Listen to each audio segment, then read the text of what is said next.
Perfect the simple interrupted. It starts with an equal bite across both sides of the wound. Use your forceps to show yourself the layers of the skin, but don't pinch. Palm the forceps and retrieve the suture thread until you have a short and a long end. The first 2 revolutions around the needle holder is a surgeon's knot. This is followed by 2 reef knots, which are single revolutions around the needle holder.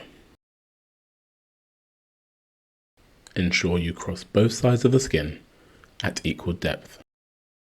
To make you more efficient with time, your short end need not be longer than 2 centimeters. Wrap the suture around the tip of the needle holder and grab only the tip of the short suture. With each knot, the position of the long and the short thread alternate. This skin pad is by Microsurgery. The tutorial is by MedSync. If you are an aspiring great surgeon, scan the QR codes.